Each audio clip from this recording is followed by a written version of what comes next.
اس لیے تمہیں آج یا کل ہی وہاں جانا پڑے گا. میرا کام تمہیں اطلاع کرنا تھا، باقی آگے تمہاری مرضی. بڑھیا نے اپنی بات مکمل کی اور پلٹ کر دربار سے جانے لگی. سلطان بڑی مشکل سے خود پر ضبط کیے بیٹھے تھے. بڑھیا کی باتیں انہیں ہضم نہ ہوئی تھیں، لیکن بڑھیا کی باتیں بے حد عجیب تھیں. سلطان کو یقین نہ آ رہا تھا کہ آخر ایسا حکیم کون ہے جو لڑکیوں کی جنس تبدیل کر کے انہیں لڑکے بنا سکتا ہے. یقینی طور پر ایسا کچھ نہیں تھا. وہ کوئی ٹھگ تھا یا شبدہ باز جو لوگوں کو بے وقوف بنا رہا تھا. لیکن بے وقوف بنانے کے لیے بھی اس کے پاس ایسا ہنر کہاں سے آیا تھا؟ یقیناً یہ کوئی بہت بھیانک بات تھی. لوگ اپنی نومولود بچیاں اگر اس کے پاس لے جاتے تھے، نہ جانے وہ ان کے ساتھ کیا کرتا تھا. کیا وہ واقعی بچوں کی جنس تبدیل کر سکتا تھا؟ اگر ایسا تھا تو وہ تو خدائی کا دعوے دار ہو سکتا تھا. سلطان کو یکدم خطرے کی گھنٹیاں بجتی ہوئی محسوس ہونے لگی. وہ ایسے کئی افراد سے واقف تھے جو ماضی میں مشرک ہو گئے تھے، صرف اس وجہ سے کیونکہ وہ حکمت میں اس حد تک طاق ہو گئے تھے کہ خود کو ہر کسی سے، یہاں تک کہ خدا سے بھی نعوذ باللہ برتر سمجھنے لگے. ان کے نزدیک خدا کا وجود تھا ہی نہیں. دنیا بس اپنے آپ کی بنگی تھی اور اس میں صرف وہی لوگ کامیاب تھے جو اپنے ہنر میں ماہر تھے. سلطان کو خطرہ محسوس ہوا کہ کہیں یہ حکیم بھی ایسا ہی کوئی مشرک نہ ہو. انہیں بڑھیا کی باقی ساری باتیں تو بھول گئی. ان کا سارا غصہ فکر میں تبدیل ہو گیا. ان کے دل میں ایک لمحے کے لیے بھی خیال نہ آیا کہ وہ اپنی معصوم بیٹی کی جنس تبدیل کروا لیں. وہ بیٹی کی پیدائش پر بے حد خوش تھے. انہیں افسوس تھا کہ نہ جانے ایسے کون سے افراد تھے جو بیٹی کی پیدائش پر اس حد تک افسردہ ہوتے ہیں کہ جنس تبدیل کروانے کے لیے کسی شعبدے باز کے ہتھے چڑھ جاتے ہیں. سلطان بڑی دیر تک انہی سوچوں میں گم بیٹھے رہے. آخرکار انہوں نے ایک فیصلہ کیا اور وزیر کو بلوا بھیجا. جو کچھ وہ بڑھیا کہہ کر گئی تھی سلطان اس کی تصدیق کرنا چاہتے تھے. یہ ناگزیر تھا. وزیر نے آ کر سلطان کو تعظیم دی اور پوچھنے لگا، اے سلطان، آپ نے اس وقت یاد فرمایا ہے، خیریت تو ہے؟ سلطان نے ہاں میں سر ہی لایا اور کہنے لگے، ابھی جو بڑھیا یہاں پر آئی تھی تم نے اسے دیکھا؟ وہ دکھنے میں بے حد عجیب لگ رہی تھی، لیکن اس کی باتیں اس سے بھی زیادہ عجیب تھیں. اس عورت نے تو مجھے عجیب پریشانی میں ڈال دیا ہے. اس نے مجھے ایک ایسے حکیم کے بارے میں بتایا ہے جو اسکلان میں رہتا ہے اور وہ نومولود لڑکیوں کی جنس تبدیل کر کے انہیں لڑکا بنا دیتا ہے تاکہ والدین جو لڑکی کی پیدائش پر ناخوش ہیں وہ خوش ہو جائیں. خدا جانے یہ کیسا معاملہ ہے. میں چاہتا ہوں کہ مجھے اس کی تحقیقات کر کے بتاؤ. اس عورت کی باتوں سے یوں محسوس ہوتا تھا کہ مصر کے لوگ بھی اس حکیم سے واقف ہیں. اگر ایسا ہے تو ہم تباہی کے دہانے پر کھڑے ہیں. سلطان کی بات سن کر وزیر خود بھی گھبرا گیا. اس نے سلطان کے سامنے ہاتھ باندھے کہنے لگا، اے سلطان، آپ کا حکم سر آنکھوں پر. معاملہ واقعی گمبھیر ہے. میں جلدی اس معاملے کی تحقیقات کر کے آپ کو بتاتا ہوں کہ آیا اس میں کوئی سچائی ہے بھی کہ نہیں. وزیر کی بات نے سلطان کو اطمینان بخشا. ان کا وزیر دانا تھا. سلطان جانتے تھے کہ جو حکم انہوں نے وزیر کو دیا ہے جلدی وہ پورا کر کے آئے گا. وزیر الٹے قدموں دربار سے نکل گیا. سلطان جانتے تھے وہ اب تبھی آئے گا جب وہ سلطان کی دی ہوئی ہدایات کو پورا کر لے گا. سلطان بے چینی سے اس وقت کا انتظار کرنے لگے. خاموشی سے سرکتی ہوئی دوپہر گزر گئی اور شام آن پہنچی.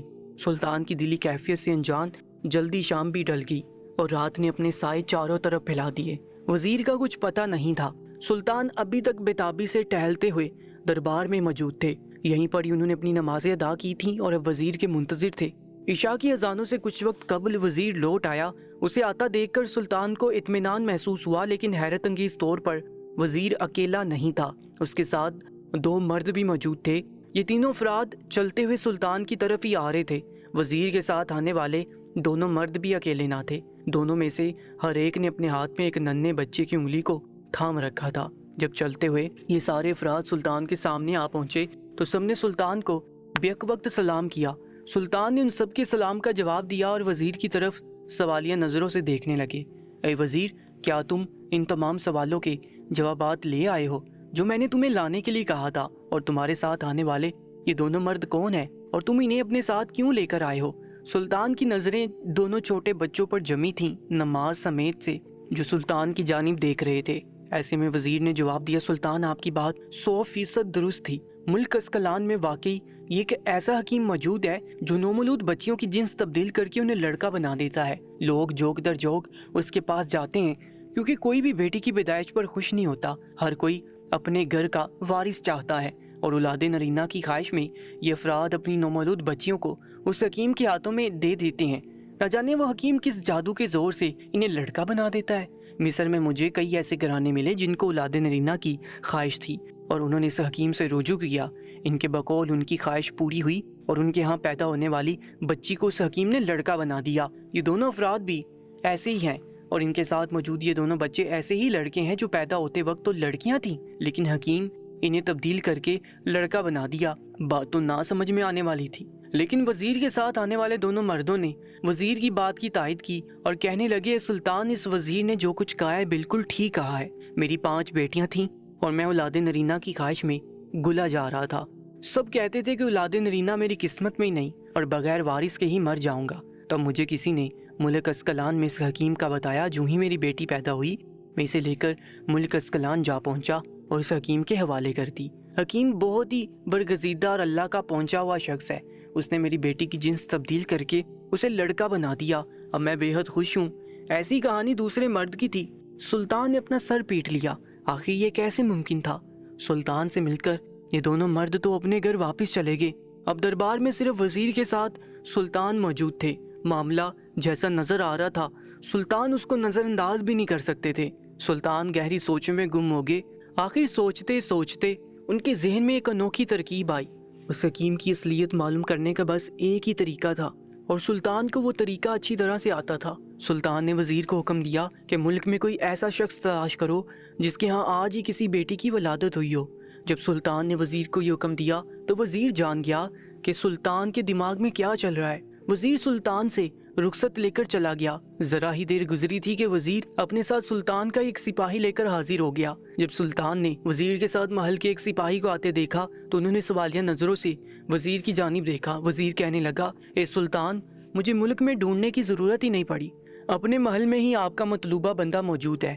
یہ ہمارا ایک بے حد خاص سپاہی ہے، یہ کچھ دن سے چھٹیوں پر تھا۔ مجھے یاد آ گیا کہ اس کے ہاں بچے کی ولادت متوقع تھی، اس لیے میں نے اس سے پوچھنا مناسب سمجھا اور اچھا ہی ہوا کہ میں نے اس سے پوچھ لیا، کیونکہ آج ہی کے دن اس کے ہاں ایک پیاری سی بیٹی نے جنم لیا ہے۔ یہی آپ کا مطلوبہ شخص ہے۔ سلطان کو بے حد خوشی ہوئی کہ جو وہ چاہتے تھے وہ ہو گیا اور مطلوبہ بندہ بھی ان کا وفادار ہی نکلا۔ انہوں نے سپاہی کو مخاطب کیا اور کہنے لگے، میرے بھائی، مجھے تمہاری مدد کی ایسے ضرورت ہے۔ میں چاہتا ہوں کہ تم اپنی ننھی بچی کو لے کر میرے ساتھ ملک اسکلان چلو۔ حالانکہ یہ ظلم ہے کہ میں اتنی ننھی سی بچی کو اس کی ماں سے جدا کروں، لیکن یہ کئی بچوں کے مستقبل اور ان کی زندگی کا سوال ہے، اس لیے صرف ایک دن کے لیے اپنے دل پر پتھر رکھ لو اور اس بچی کو لے کر میرے ساتھ چلو۔ اس کے دودھ کا بندوبست میرے ساتھ موجود کنیزیں کر دیں گی۔ سپاہی کو بھلا کیا اعتراض ہو سکتا تھا؟ وہ اپنے سلطان کے حکم کا غلام تھا، اور جب اس نے یہ بات سنی کہ ہزاروں بچوں کا مستقبل اور زندگی داؤ پر لگی ہے تو اس نے ایک لمحہ لگائے بغیر سلطان کو کہا، میرے سلطان، جیسا آپ چاہیں میں ویسے ہی کروں گا۔ اگر میری مدد سے کسی کی جان بچائی جا سکتی ہے تو میرے لیے اس سے بڑھ کر فائدے کی بات اور کوئی نہیں۔ سلطان مسکرا دیے۔ انہیں اپنے وفاداروں سے یہی امید تھی۔ انہوں نے وزیر کو حکم دیا کہ ابھی اور اسی وقت ملک اسکلان روانہ ہونے کی تیاری کی جائے۔ ان کے پاس زیادہ وقت نہیں تھا۔ وزیر کو روانگی کا حکم دے کر سلطان زنان خانے میں چلے گئے۔ اس دنیا میں ان کی بیٹی کا آج پہلا دن تھا اور آج ہی اس کا باپ ایک مہم پر روانہ ہونے جا رہا تھا، مگر سلطان کا زنان خانے میں جانے کا کوئی اور مقصد تھا۔ وہ دبے قدموں اندر داخل ہوئے۔ اندر ملکہ آرام کر رہی تھی۔ ان کے پہلو میں سلطان کی ننھی بیٹی سو رہی تھی۔ سلطان نے محبت سے اس کے چہرے پہ ہاتھ پھیرا۔ سلطان کی آہٹ سن کر ملکہ کی آنکھ کھل گئی۔ سلطان نے ملکہ کو جاگتے پا کر انہیں خاص بات کہی، وہی خاص بات جو کہنے کے لیے سلطان یہاں تشریف لائے تھے۔ ملکہ کی آنکھیں حیرت سے کھلی رہ گئیں، لیکن وہ سلطان کو انکار نہیں کر سکتی تھی، اس لیے انہوں نے ہاں میں ہلا دیا سر۔ سلطان جانتے تھے ملکہ انکار نہیں کرے گی۔ ان کے سامنے ایک بہت ہی مشکل مرحلہ تھا، لیکن وہ پوری امید تھے کہ وہ اس میں کامیاب ہوں گے۔ سلطان ابھی زنان خانے میں تھے جب وزیر نے دروازہ بجا کے اطلاع دی کہ قافلہ چلنے کے لیے تیار ہے۔ اب سلطان کو بھی جلدی کرنی چاہیے کیونکہ رات زیادہ گہری ہو رہی تھی۔ اگر انہیں ملک اسکلان تک صبح ہونے سے پہلے پہنچنا تھا تو پھر ابھی اور اسی وقت نکلنا ضروری تھا۔ سلطان ملکہ کو خدا حافظ کہہ کر اپنی خوابگاہ سے باہر نکل آئے۔ جلدی وہ اپنے قافلے کے ساتھ جا ملے جو ملک اسکلان کی جانب روانگی کے لیے تیار تھا۔ سپاہی اپنی ننھی بچی کو گود میں لیے کھڑا تھا۔ سلطان نے کچھ کنیزیں خصوصی طور پر ساتھ تیار کی تھیں جو بچی کے دودھ کی ضرورت کا خیال رکھنے والی تھیں۔ رات کی تاریکی میں اس قافلے نے ملک اسکلان کی جانب اپنا سفر شروع کیا۔ رکے بغیر ان کا سفر جاری رہا۔ صبح دن چڑھے کافی وقت بیت چکا تھا جب انہوں نے ملک اسکلان کی سرزمین پر قدم رکھا۔ یہاں پہنچتے ساتھ ہی سلطان نے اسکلان کے بادشاہ کو پیغام بھیجا کہ ان کے ساتھ آئے ہوئے